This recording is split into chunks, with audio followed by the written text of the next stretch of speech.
My dear students, আজকে তোমাদের newspaper report writing কী করে লিখতে হয় একটু বোঝানোর চেষ্টা করছি।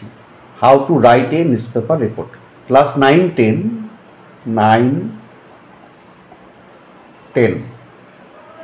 ইংলিশ রাইটিং স্কিলে এই রিপোর্ট রাইটিং খুব গুরুত্বপূর্ণ একটা টপিক। আমরা যে প্রতিদিন খবরের কাগজ পড়ি, বাংলা হোক আর ইংলিশ হোক, সেই খবরের কাগজে যেসব রিপোর্ট প্রকাশিত হয়, বেরোয়, সেগুলো কী করে লেখা হয় সেটা খুব সংক্ষেপে এখানে ক্লাস 9-10 এটা তুলে ধরা হয়েছে, সিলেবাসে রাখা হয়েছে। রিপোর্ট রাইটিং লেখার নিয়মটা কী? রিপোর্ট রাইটিং লিখতে গেলে প্রথমে কী করতে হবে? একটা রিপোর্ট, খবরের কাগজের রিপোর্ট, কিন্তু এটা কী করতে হবে? প্রথমে গিভ এ হেডলাইন, একটা হেডলাইন দিতে হবে on the top of the page in capital letter. হেডলাইনটা ক্যাপিটাল লেটারে লিখতে হবে, আর হেডলাইনটা হবে শুড বি আই ক্যাচিং, চোখে লাগার মতো একটা হেডলাইন দিতে হবে। তারপর বাইলাইন। বাইলাইনটা কি?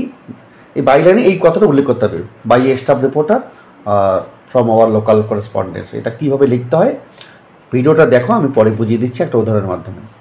তারপর প্লেস অ্যান্ড ডেট, বলছে প্লেস আর ডেট উল্লেখ করতে হবে। Mention the place of occurrence and date, যেখানে ঘটনাটা ঘটেছে, যে যেটার উপর রিপোর্টটা হবে সেই ঘটনার জায়গা আর তারিখ উল্লেখ করতে হবে। লিড লাইন অর্থাৎ ওপেনিং লাইনটা, the first line should be the substance of the whole report. পুরো রিপোর্টটার সারাংশ হতে হবে প্রথম লাইনটা।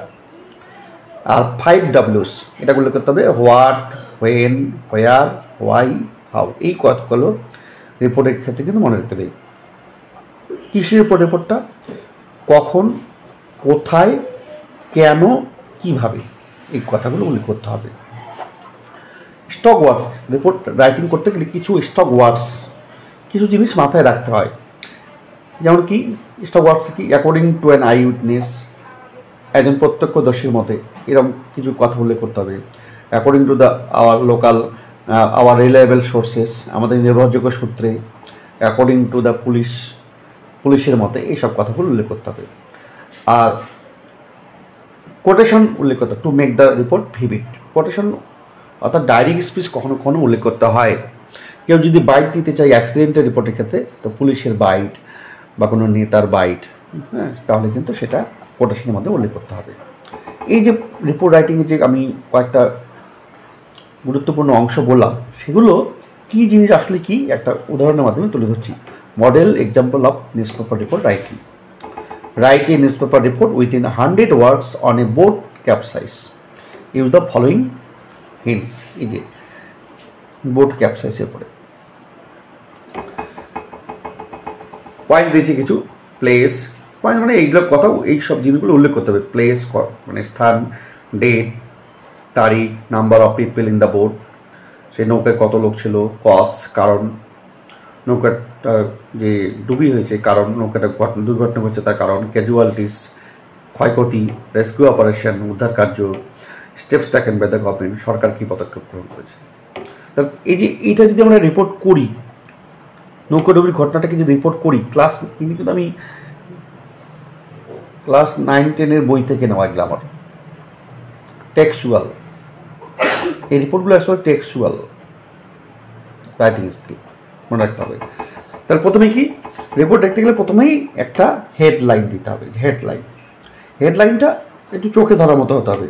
বোট ক্যাপসাইজ টলস 40, এই যে নৌকাডুবি হয়েছে, 40 জনের মৃত্যু হয়েছে, এটা উল্লেখ করতে হবে।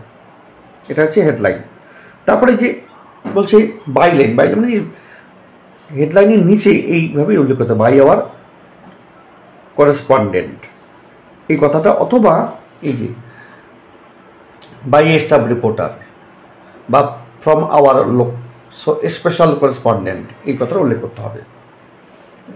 তারপর আছে যে প্লেস অ্যান্ড ডেট। এই যে প্লেস অ্যান্ড ডেট, কোথায় ঘটনা ঘটেছে? হলদিয়া।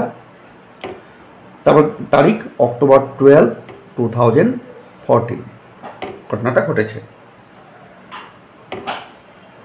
এবার হচ্ছে ফার্স্ট লাইনটা, এই যে লিড লাইন, ফার্স্ট লাইনটা পুরো রিপোর্টটার একটা সারাংশ হতে হবে কি, a serious accident has taken the lives of at least 40 people including children and women at Haldia last Sunday. Last Monday, গত সোমবার হলদিয়ায় শিশু এবং মহিলা সহ অন্ততপক্ষে 40 জন মানুষের মৃত্যু ঘটেছে একটি দুর্ঘটনায়। এবার আমরা ব্যাখ্যা করব। অ্যান ওভারলোডেড বোট ক্যাপসাইজড, একটা নৌকা ওভারলোড ছিল, বেশি যাত্রী নিয়ে ডুবে গিয়েছিল। The boat was normally used for ferry service for the common people crossing the Haldia river. যে বোটটা সাধারণত ফেরি সার্ভিস করে সাধারণ মানুষদের নিয়ে, সেটা হলদিয়া নদী পার হচ্ছিল। On the day of the accident, ঘটনার দিনই the boat was overcrowded, নৌকাতে প্রচুর লোক ছিল। In spite of the boatman's objection, নাবিকের মাঝির বলছে আপত্তি সত্ত্বেও, the passengers compelled him to sail the boat, যাত্রীরাই সে মাঝিকে নৌকাটা চালাতে বাধ্য করেছিল। The rest of the passengers were rescued by the local people. এই যে 40 জন যে মারা গেছে, তাছাড়াও বাকি যাত্রীদেরকে সাধারণ মানুষ, স্থানীয় মানুষ উদ্ধার করেছে। সাম আর মিসিং টিল ডেট, কিছু মানুষ, কিছু যাত্রী এখনও